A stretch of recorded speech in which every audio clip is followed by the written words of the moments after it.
Hello नमस्कार, कैसे हैं आप सब। Today we are with the topic security in the contemporary world, one of the most important chapter in class 12 political science, as well as it is important for the CUET and UPSC foundational perspective। तो सबसे पहले हम ये समझेंगे कि security होती क्या है, और सिक्योरिटी के बारे में जब हम बात करते हैं तो हमारे माइंड में सबसे इम्पॉर्टेंट चीज़ जो है वो क्या है। जब हम बात करते हैं सिक्योरिटी के बारे में, जब हम सिक्योरिटी के बारे में डिस्कशंस करते हैं, सबसे इम्पॉर्टेंट चीज़ जो हमारे दिमाग में आती है वो ये है कि सिक्योरिटी का मतलब होता है कि बॉर्डर को सिक्योर करना। क्या इतना भर कर लेने से क्या हम सिक्योरिटी को सिक्योर कर पाएंगे?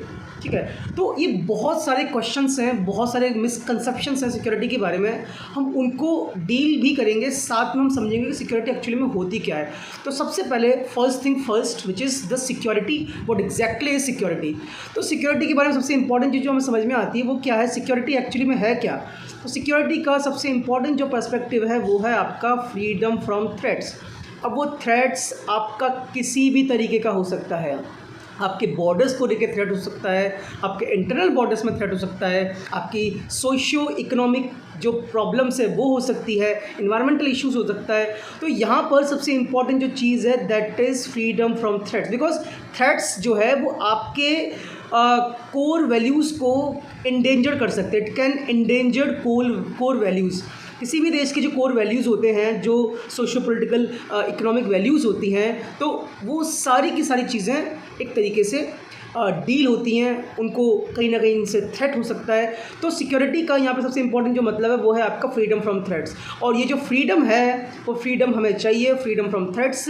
ठीक है, इस बात को जब हम करते हैं तो हमारे दिमाग में एक पोइम आती है गुरुदेव रविंद्रनाथ टैगोर की कि where mind is free head is high, where there is no fear. तो जहाँ पे फियर होगा ना, वहाँ पे आप किसी भी तरीके से सुरक्षित नहीं हो। ठीक है, चाहे आपकी कंट्री की सॉवरेनिटी की बात हो, चाहे हमारे देश के सोशल पॉलिटिकल सिस्टम की बात हो, तो कुल मिला के सिक्योरिटी जो है यहाँ पे हर पर्सपेक्टिव में इंपॉर्टेंट है। और सिक्योरिटी की सबसे इंपॉर्टेंट जो चीज़ है वो है आपका सिक्योरिटी का most important perspective, that is the core values को प्रोटेक्ट करना। Now first thing first, that is traditional security या एक्सटर्नल सिक्योरिटी। तो यहाँ पे सबसे इंपॉर्टेंट जो चीज़ है जब हम बात करते हैं ट्रेडिशनल सिक्योरिटी, तो सिक्योरिटी के बारे में जब हम अप्रोच करते हैं तो हमारे दिमाग में सबसे इंपॉर्टेंट चीज़ क्या है, as we all know that security means freedom from threats. तो जो भी फ्रीडम हमें चाहिए वो किससे चाहिए, हमें डर से आज़ादी चाहिए। ठीक है, फ्रीडम फ्रॉम थ्रेट्स। अब वो जो थ्रेट्स है वो किसी भी तरीके से हो सकते हैं, हम यहाँ पर डिस्कस करेंगे। लेकिन यहाँ पे बात हो रही है ट्रेडिशनल सिक्योरिटी के बारे में। जो ट्रेडिशनल सिक्योरिटी है वो एक्चुअली में है क्या, वो कैसे काम करती है, उसके काम करने का तरीका क्या है, वो किस तरीके से प्रैक्टिस होती है, हम वो सारी चीज़ें भी यहाँ पर डिस्कस करेंगे। तो सबसे इंपॉर्टेंट चीज़ जो यहाँ पे है ट्रेडिशनल सिक्योरिटी। देखो, जब हम सिक्योरिटी के बारे में बात करते हैं ना, तो सिक्योरिटी का यहाँ पर जो सबसे इंपॉर्टेंट जो कॉन्सेप्ट है वो ये है कि जब सिक्योरिटी के बारे में जब हम बात करेंगे तो हमारे दिमाग में एक चीज़ आएगी कि हम रिस्पॉन्ड कैसे करेंगे द इमरजेंसी सिचुएशन, जिस टाइम पे हमें अपने सिक्योरिटी की सबसे ज़्यादा ज़रूरत है। ठीक है, मोस्ट इंपॉर्टेंट थिंग वो एक्चुअली में कैसे प्रोटेक्ट होगी। ठीक है, सिक्योरिटी के लिए सबसे इंपॉर्टेंट जो चीज़ है वो है आपका रिस्पॉन्डिंग वॉर, और हम वॉर को कैसे रिस्पॉन्ड करेंगे। तो यहाँ पर रिस्पॉन्डिंग जब वॉर की बात आती है तो हमारे पास सबसे इंपॉर्टेंट 3 रास्ते रहते हैं। जब हम सिक्योरिटी के बारे में बात करेंगे तो 3 सबसे इंपॉर्टेंट रास्ते हैं जब हम एमरजेंसी सिचुएशन में कोई एक कंट्री ले सकता है। तो पहला है, कोई भी कंट्री सरेंडर कर सकता है। ठीक है, वॉर जैसी सिचुएशन में सरेंडर करना एक बहुत इजी ऑप्शन होता है, लेकिन बहुत ज़्यादा इंडेंजर्ड ऑप्शन है, because it can completely abolish your core values. तो जब हम यहाँ पे सरेंडर वाला ऑप्शन देखते हैं, as we have example of 1962 Indo Sino war. ठीक है, इंडो-शिनो वॉर में जब हम देखें तो हमें देखने को मिलता है कि किस तरीके से जो आपका सिक्योरिटी है वो हमारी कॉम्प्रोमाइज़ थी। We were not prepared for the war, ultimately we had to surrender. और जब हमने सरेंडर करा in international geo politics, we were compromised, we were criticised, even India की सिक्योरिटी के ऊपर क्वेश्चंस रेज हुए थे। इवन ये भी कहा जाने लगा था कि क्या इंडिया अपनी सॉवरेनिटी को प्रोटेक्ट कर भी सकता है कि नहीं कर सकता। तो surrender is the easy option, but this is most dangerous option. ये आपकी कोर वैल्यूज़ को कम्प्लीटली एबॉलिश कर सकता है, इंटरनेशनल प्लेटफॉर्म में आपकी इमेज बिल्कुल ख़राब कर सकता है। इतना ही नहीं, आपके सोशियो पॉलिटिकल इकोनॉमिक ग्रोथ में बहुत लंबे समय तक एक तरीके से डिस्टर्बेंस ला सकता है। तो कुल मिला के ये है कि सरेंडर ईजी ऑप्शन है, बट सरेंडर जो है आपके कोर वैल्यूज़ को बिल्कुल एबोलिश कर सकता है। दूसरा है आपका retaliation. Retaliation means when you want to counter the war. Suppose आपके ऊपर अटैक हो रहा है and you want to retaliate, you want to answer the war, you want to respond the war, but the problem here is कि retaliation आप तब तक बहुत अच्छे से नहीं कर सकते हो जब तक आपका डिफेंस सिस्टम स्ट्रॉन्ग ना हो। ठीक है, it requires strong defence system, और स्ट्रॉन्ग डिफेंस सिस्टम के बिना आप अगर रिस्पॉन्ड करोगे तो अल्टीमेटली आपको इसी वाले ऑप्शन पे वापस आना होगा, which is surrender. Because we have example of 1962 war. Am I talking about this because 1962 war में हमने रिस्पॉन्ड तो करा था, बट अल्टीमेटली हमें सरेंडर करना पड़ा था। तो कुल मिला के जो चीज़ है वो ये है कि अगर हमारा डिफेंस सिस्टम स्ट्रॉन्ग नहीं है, अगर हमारा सिक्योरिटी मैनेजमेंट प्रॉपर नहीं है, if we are dealing with the poor security system, that means अगर हम रिटेलिएशन वाला ऑप्शन लेंगे तो कुल मिला के ये हमारे कोर वैल्यूज़ को अल्टीमेटली हार्म ही करेगा, because we are not prepared for the retaliation. Okay, so here the next one we have, that is the balance of power, which is most important. And और सबसे important चीज़ की ये है कि balance of power जो है आज के टाइम पे सबसे ज़्यादा देश इसको प्रैक्टिस में ला रहे हैं, बिकॉज ये एक ऐसा सिस्टम है बैलेंस ऑफ पावर जो आपके सिक्योरिटी थ्रेट्स को ख़त्म तो नहीं करेगा, लेकिन ये आपके सिक्योरिटी थ्रेट्स को कुछ हद तक मिनिमाइज़ कर देगा, और लॉन्ग टाइम में आपके साथ वॉर होने के चांसेस कम हो जाएंगे, और आप सेफ जोन में कंप्लीटली नहीं आओगे, but you can always be a good situation. ठीक है, तो यहाँ पर बैलेंस ऑफ पावर की बात करते हैं। बैलेंस ऑफ पावर का मतलब होता है यू हैव बेटर नेगोशिएशन। ठीक है, better negotiation with like minded countries, like minded countries and institutions. तो बैलेंस ऑफ पावर जो है मोस्ट इम्पॉर्टेंट एस्पेक्ट है, which is in practice in contemporary geopolitics. आज के टाइम पे जो कंटेम्प्रेरी जियोपॉलिटिकल ऑर्डर है उसमें इसको प्रैक्टिस में लिया जाता है, और ये काफ़ी सही ऑप्शन भी है। Let me tell you very clear, that is the option. इससे बेटर ऑप्शन आज के टाइम पे कोई नहीं है, बिकॉज बैलेंस ऑफ पावर में आप कहीं ना कहीं अपनी सिक्योरिटी के अलग अलग पर्सपेक्टिव पे काम भी करते हो, और आपको इंटरनेशनल लेवल पे प्रॉपर सपोर्ट भी मिलता है, और you join with the like minded countries. ठीक है, अलायंस बिल्डिंग में आपका पार्टिसिपेशन होता है। तो बैलेंस ऑफ पावर तो अपने आप में काफ़ी बेस्ट है। ठीक है, बट बैलेंस ऑफ पावर के भी अलग अलग कंपोनेंट्स हैं, इसके बारे में हम डिस्कस कर रहे हैं। ठीक है, देखो बैलेंस ऑफ पावर आपका कोई इंस्टेंट नहीं हो सकता, this is not the instant solution.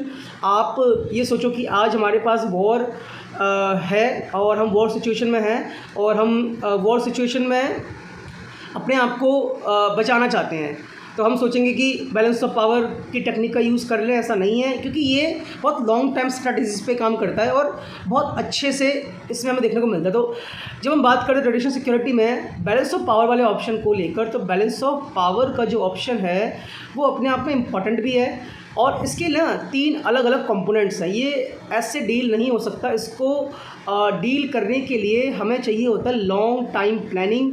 ठीक है, वेल एस्टैब्लिश्ड नेगोशिएशन। तो इसके अंदर जब हम बात करते हैं तो इसके अंदर भी 3 अलग अलग कंपोनेंट पे बैलेंस ऑफ पावर काम कर सकता है। सबसे पहले तो आप अपने डिफेंस पे काम करो। ठीक है, डिफेंस सिस्टम पे जब हम काम करेंगे तो हम इसमें बहुत सारी चीज़ें ले सकते हैं। डिफेंस सिस्टम में आप अपने मिलिट्री, ठीक है, अपने बॉर्डर सिक्योरिटी,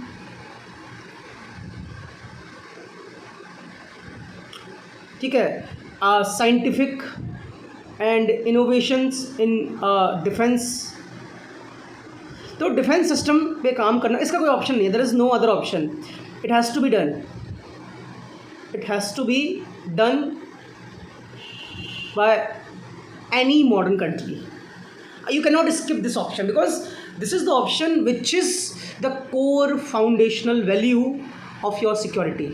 अगर आप सोचो कि आप डिफेंस पे काम नहीं करोगे and you are aiming that you are secure, that means you are in a misconception, ठीक है। तो यहाँ पर किसी भी कंट्री के लिए सबसे इम्पॉर्टेंट चीज़ जो है वो है उसके डिफेंस सिस्टम पे काम करना, और डिफेंस सिस्टम भी आपका लॉन्ग टाइम अप्रोच है।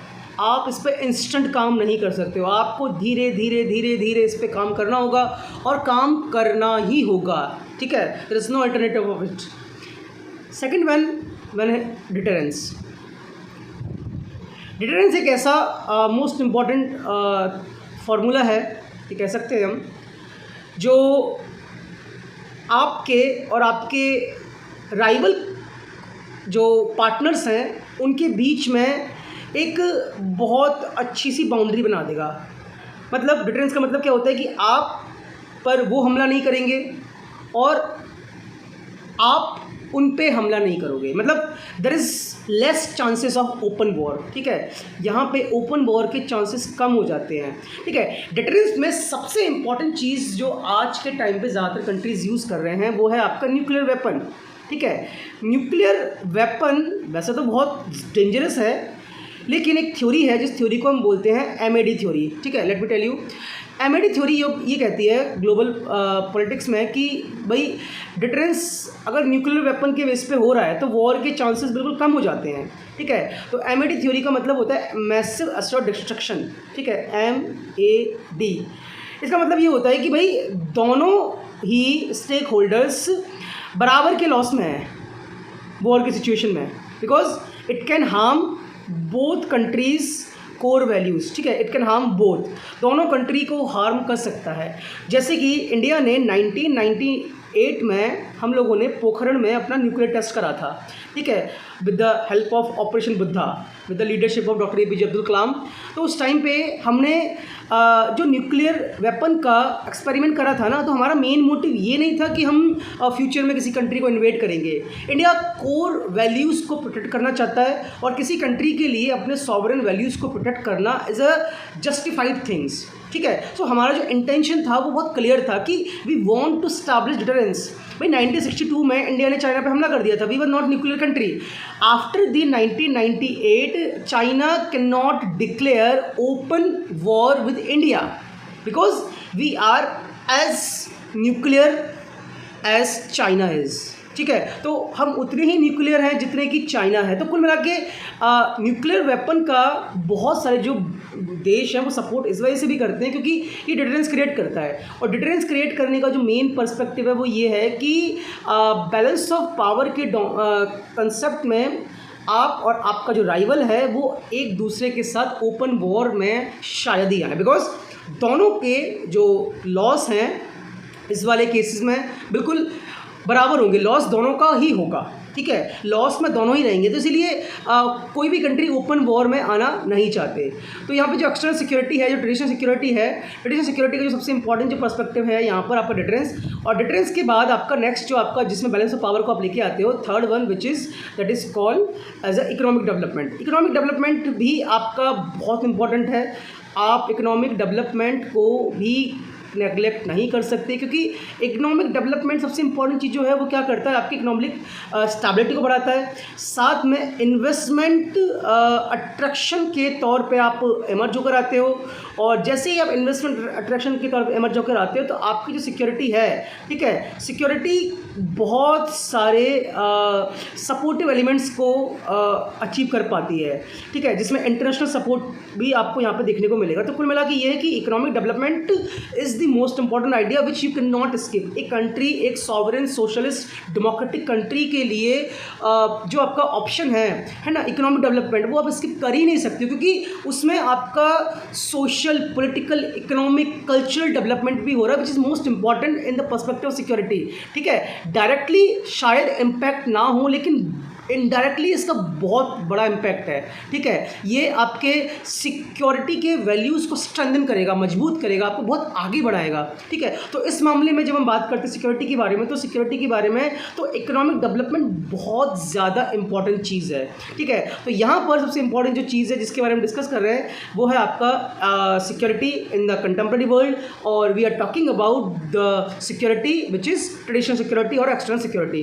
तो ट्रेडिशनल सिक्योरिटी है और जो एक्सटर्नल सिक्योरिटी सिक्योरिटी है वो किसी भी कंट्री के ट्रेडिशनल वैल्यूज़, कोर वैल्यूज़ के लिए बहुत इंपॉर्टेंट है, और ये किसी भी कंट्री के कोर वैल्यूज़ को प्रोटेक्ट भी करती है और उसको स्ट्रॉन्ग भी बनाती है। ठीक है, now we talk about security cooperation. When we are talking about external security, तो एक्सटर्नल सिक्योरिटी में सिक्योरिटी कोऑपरेशन काफ़ी इंपॉर्टेंट है, और सिक्योरिटी कोऑपरेशन से जो सबसे इंपॉर्टेंट जो चीज़ है हमें देखने को मिलती है, उसका सबसे इंपॉर्टेंट जो पर्सपेक्टिव वो है आपका अलायंस बिल्डिंग। ठीक है, here we are talking about alliance और बिल्डिंग, और जो अलायंस बिल्डिंग है वो आपका फॉर्मल इनफॉर्मल हो सकता है। ठीक है, तो ये जो है आपका ये क्या कर रहा है, it is developing formal relations. ठीक है, formal relations and formal treaties, और जो आपका फॉर्मल ट्रीटीज़ है, फॉर्मल जो रिलेशन है वो आपके कोर वैल्यूज़ को स्ट्रेंथन करेगा। ठीक है, और आपकी जो पॉलिटिकल और इकोनॉमिक स्टेबिलिटी है उसको स्ट्रॉन्ग करने का काम करेगा। देखो, जब हम बात करते हैं सिक्योरिटी कोऑपरेशन के बारे में, तो सबसे इंपॉर्टेंट जो चीज़ है जो हमें देखने को मिलती है सिक्योरिटी कोऑपरेशन के बारे में, वो क्या है, वो ये है कि आप दो चीज़ों पर फोकस करोगे यहाँ पर। सबसे इंपॉर्टेंट है कि भाई कोऑपरेशन की इफेक्टिवनेस क्या है। ठीक है, what is the effectiveness of cooperation. तो when we are talking about security, तो सबसे इंपॉर्टेंट जो चीज़ यहाँ पे निकल के आती है वो है आपका फर्स्ट थिंग यू रिकॉग्नाइज। ठीक है, recognise the effectiveness of cooperation in contemporary world politics। सबसे इंपॉर्टेंट जो चीज़ है that is to know why you are having the idea of alliance building. The most important thing when we are talking about idea of alliance building, that is recognize the effectiveness of cooperation, because you know, you believe, you recognize that cooperation is the most important value which functions according to the balance of power, और जो आपके socio political interest को, ठीक है, जो आपके socio political and economic interest को काफ़ी ज़्यादा स्ट्रेंथन कर रहा है। It is strengthening your socio political interest. ये बहुत मोस्ट इंपॉर्टेंट है currently the scenario we are having, that is external security. और एक्सटर्नल सिक्योरिटी का जो भी पर्सपेक्टिव है वो बहुत अच्छे से प्रोटेक्ट हो सकता है अगर आपके पास कोऑपरेशन और इफेक्टिव कोऑपरेशन में आप हो। ठीक है, so in this scenario when we are talking about external security, we need to know the right reason. Next thing is right reason. आपके पास राइट रीज़न होना चाहिए, और किसी भी कंट्री का सबसे जो अच्छा राइट रीज़न है वो क्या है, that is to protect the security of the nation. ठीक है, प्रोटेक्ट द सॉवरनिटी। ठीक है, तो किसी भी कंट्री का सबसे बड़ा जो राइट और जस्टिफाइड रीज़न है वो है आपका सॉवरनिटी, और सॉवरनिटी के प्रोटेक्शन के लिए कोई भी देश किसी भी कोऑपरेशन में आ सकता है, और दैट इज़ कम्प्लीटली जस्टिफाइड। इसमें कुछ गलत नहीं है, क्योंकि the most important thing is protecting security ना, कंजर्विंग सिक्योरिटी। ठीक है, securing core values of the nation. तो यहाँ पर ये बहुत ज़्यादा इंपॉर्टेंट हो जाता है, तो दैट इज़ कम्प्लीटली जस्टिफाइड। ठीक है, तो यहाँ पर इसके लिए सबसे इंपॉर्टेंट चीज़ जो प्रैक्टिस में लाई जाती है वो है आपका कॉन्फिडेंस बिल्डिंग। ठीक है, और जो कॉन्फिडेंस बिल्डिंग है वो आपका काफ़ी इंपॉर्टेंट हो जाता है, और यहाँ पर जो कॉन्फिडेंस बिल्डिंग है वो अलायंस बिल्डिंग में भी काफ़ी ज़्यादा इंपॉर्टेंट है। ठीक है, कॉन्फिडेंस बिल्डिंग का मतलब क्या होता है कि confidence with like minded countries as well as opponent. ये आपका दो तरीके से काम करता है confidence building. First, your like minded countries, और दूसरा आपके ओपोनेंट। ये जब हम कॉन्फिडेंस बिल्डिंग की बात करेंगे तो हम यहाँ पे दो चीज़ें बहुत अच्छे से देखते हैं। फर्स्ट इज़ कि जो लाइक माइंडेड कंट्रीज़ है उनके सपोर्टिव होने के चांसेस आपके लिए कितने हैं, how effective they are supportive in future with you, ये चीज़ आपको देखना है। तो ये कॉन्फिडेंस बिल्डिंग का जो सबसे इंपॉर्टेंट है वो है आपका लाइक माइंडेड कंट्रीज़ के सपोर्टिव जो एलिमेंट्स हैं जो फ्यूचर में आप उनसे एक्वायर कर सकते हो, आप उनसे ले सकते हो। We have example of 1971 Bangladesh liberation war.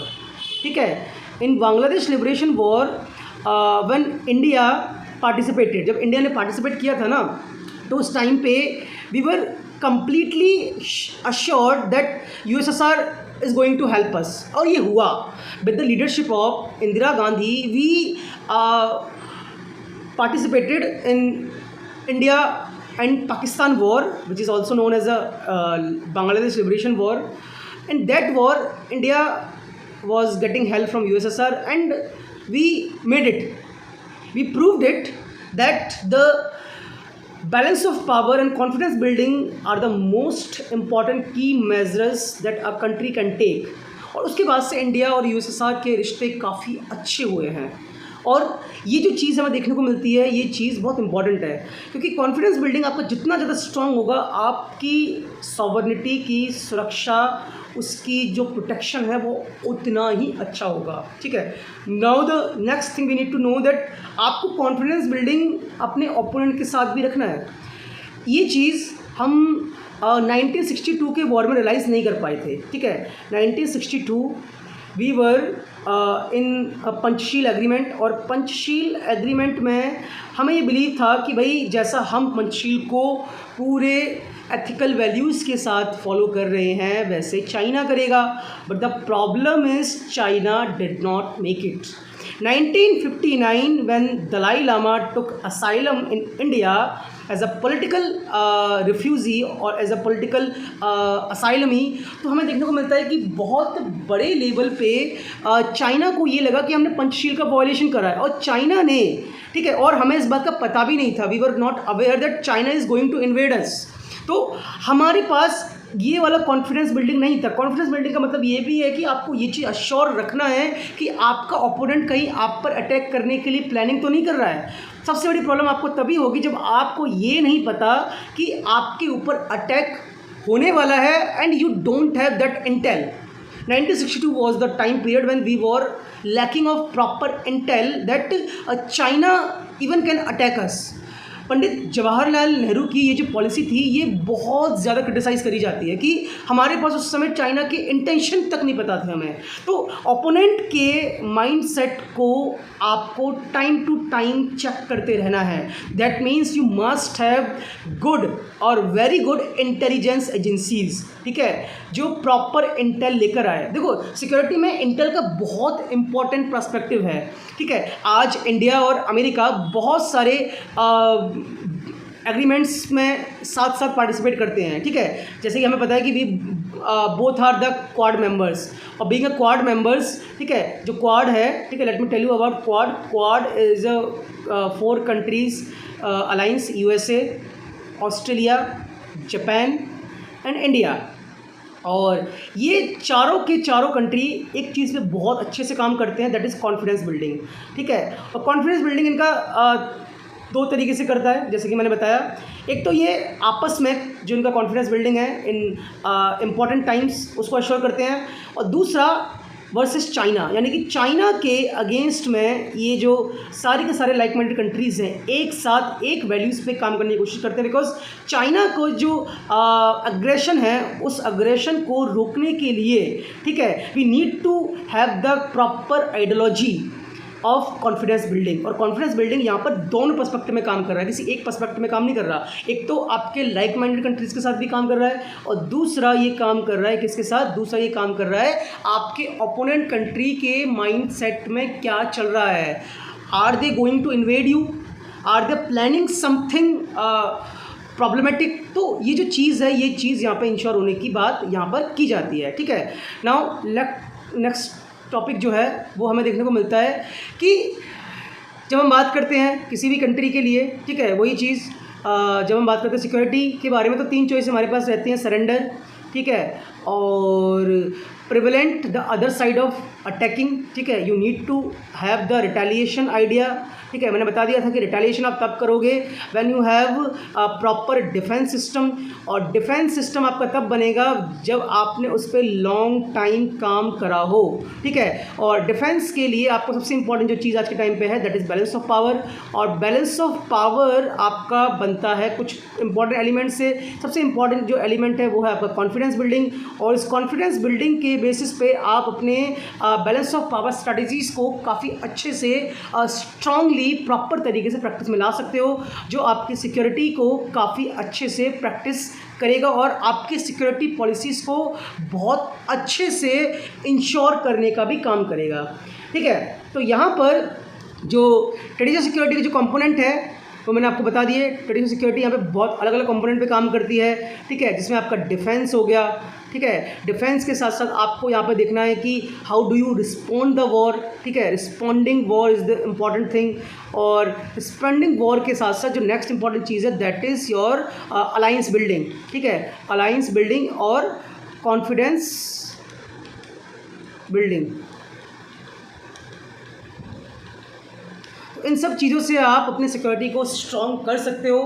और इंडिया के पर्सपेक्टिव से अगर मैं बात करूं तो इंडिया को अपने defence as well as traditional security और जो न्यू टाइप्स ऑफ थ्रेट्स हैं, we will talking about this particular topic, उनके लिए भी प्रिपेयर रहना होगा। ठीक है, इंडिया नीड्स मल्टी डायमेंशनल, ठीक है, मल्टी डायमेंशनल सिक्योरिटी मैनेजमेंट। ठीक है, to protect our core values.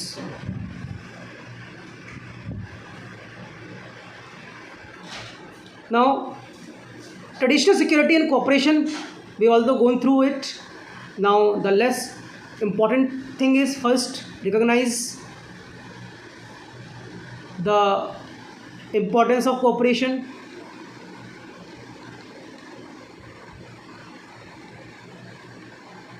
Next we have right reasons. You must have right reason, और सबसे जो right reason है, justified right reason is to protect sovereignty or the core values of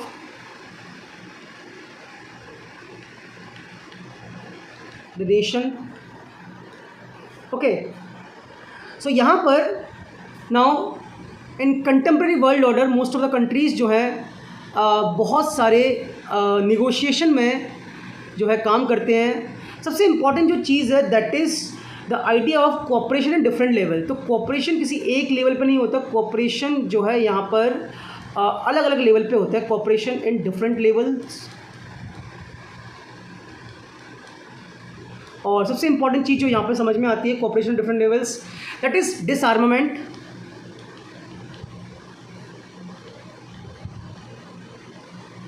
and arms control,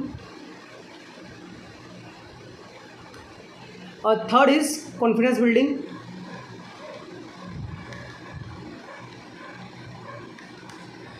so conventions बहुत सारे बने हैं। सबसे important जो कन्वेंशन है वो है आपका जिनेवा कन्वेंशन। ठीक है, तो जिनेवा कन्वेंशन के बारे में बात करते हैं। जिनेवा कन्वेंशन 1925 में स्टार्ट होता है या एग्जिस्ट करता है। और सबसे बड़ी खास बात यह है कि जिनेवा कन्वेंशन कुछ चीज़ों के बारे में बात करती है। इसका जो मेन आइडिया है वो है आपका, ठीक है, डेवलपिंग, कंट्रोल ऑन, ठीक है, डेंजरस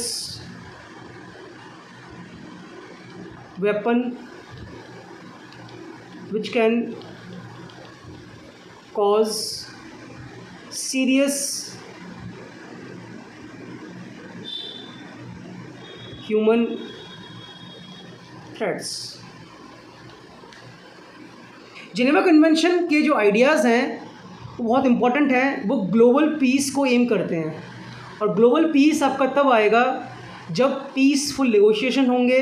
ठीक है, और जो बहुत ज़्यादा हीनियस वेपन्स हैं उनका कंट्रोलिंग, उनका स्टॉकिंग, उनका डेवलपमेंट, उनका ट्रांसफ़र, इन सब चीज़ों पे, ठीक है, परमानेंट फुल स्टॉप लगेगा।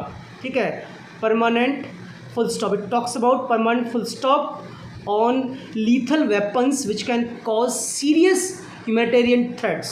ठीक है, तो इसके रिगार्डिंग हम कुछ अलग अलग कन्वेंशंस की बात भी करेंगे। मोस्टली जो कन्वेंशन बनते हैं इस फील्ड में वो जिनेवा कन्वेंशन के आइडियाज़ को फॉलो करते हैं। Geneva convention is the supreme convention जो ग्लोबल पीस को एम करते हुए लीथल वेपन्स के डेवलपिंग, कंट्रोलिंग, एक्सपेरिमेंट्स, ट्रांसफ़र, इन सब पर कंप्लीट बैन लगाने की बात करता है। Although this is completely not possible in contemporary world order, but it is the idea which varies with the developing various kinds of weapons. Example के तौर पे हम ले सकते हैं जैसे कि बायोलॉजिकल वेपन कन्वेंशन, ठीक है, BWC। बायोलॉजिकल वेपन कन्वेंशन जो है वो आपका 1972 में एमर्ज होता है, और इसका जो मेन आइडिया है वो ये है कि भाई जो बायोलॉजिकल वेपन है, ठीक है, बायोलॉजिकल वेपन के प्रोडक्शन, ठीक है, स्टॉकिंग, ट्रांसफ़र एंड डेवलपमेंट पर फुल स्टॉप लगाना, ठीक है, required full stop.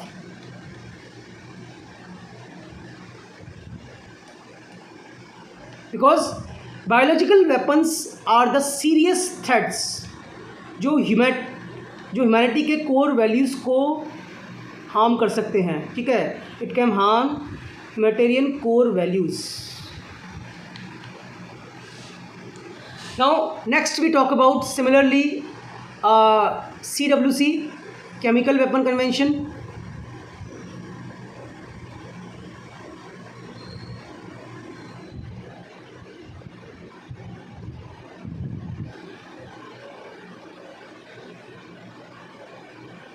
CWC 1992, it also talk about on similar basis that the countering and full stop of chemical weapons. It aims what? Full stop of developing, stocking, transfer and innovation on chemical weapons। Complete full stop लगाने की बात करता है जो आपका chemical weapons है, because chemical weapons are also kind of lethal weapons जो humanitarian core values को कम्प्लीटली हार्म कर सकता है और ह्यूमैनिटी के लिए खतरा है। Even it is as dangerous for the global warming. Now next we have another important, that is NPT, ठीक है, non proliferation treaty 1968। The most important thing we need to know, it does not stop,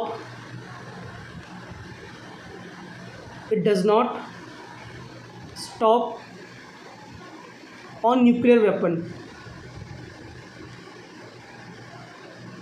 but it developed the idea of minimizing nuclear weapons use and development, ठीक है।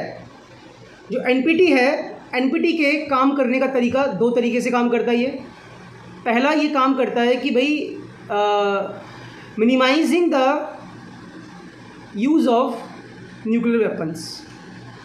First, minimising the use of nuclear weapons. Second is no first use, ठीक है, no first use.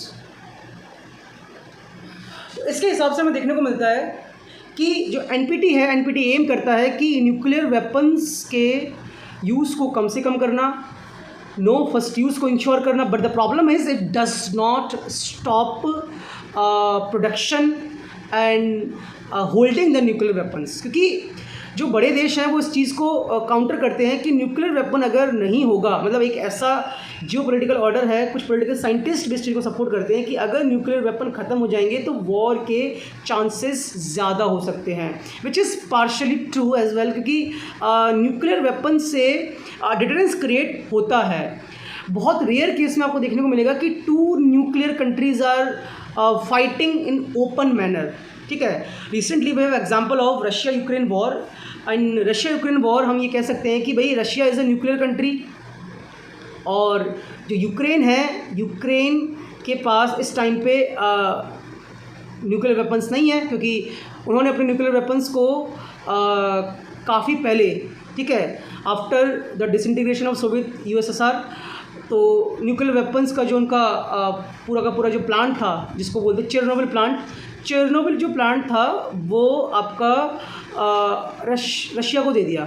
ठीक है, तो कुल मिला के अभी यूक्रेन के पास न्यूक्लियर जो वेपन्स है या तो अनफंक्शनल है या बिल्कुल ही नहीं है। तो पॉसिबिलिटी ये बनी कि भी रशिया ने यूक्रेन पे वॉर कर दिया या इन्वेड कर दिया, और इससे पहले भी कई बार कर चुका है, 2014 में भी कर चुका है। तो कुल मिला के ये बात कहीं हद तक सही भी लगती है कि न्यूक्लियर वेपन का होना वॉर की सिचुएशन को कुछ हद तक काउंटर कर सकता है, क्योंकि 2 न्यूक्लियर वेपन वाले देश एक साथ ओपन फ्रंट में नहीं लड़ते हैं। ठीक है, बट इसका मतलब ये नहीं है कि न्यूक्लियर वेपन्स को सपोर्ट ही करा जाए या न्यूक्लियर वेपन्स को बहुत ज़्यादा प्रमोट करा जाए। No, it is not the product of promotion, as Albert Einstein said. ठीक है, एल्बर्ट आइंस्टाइन ने 1945 से पहले ये बात साफ साफ कही थी, है ना, when America was planning for invasion on Nagasaki and Hiroshima of Japan. तो उस टाइम पे एल्बर्ट आइंस्टाइन इस बात को लेटर के थ्रू कन्वे कर रहे थे यूएसए के प्रेसिडेंट को कि this is not the right thing which you are planning to use, because it can endanger the core values of humanity. ठीक है, तो कुल मिला के हमें समझ में आता है कि न्यूक्लियर वेपन का मिनिमाइज तो इस टाइम पे बहुत ज़रूरी है, कम से कम हो। ठीक है, क्योंकि न्यूक्लियर वेपन की जो रेस है ना, वो रेस कहीं ना कहीं ग्लोबल सिस्टम को हार्म कर सकती है, इन्वायरमेंट को तो हार्म कर ही रही है। तो कुल मिला के हमें समझ में आता है कि जो आपका न्यूक्लियर वेपन है उसका कम से कम हो।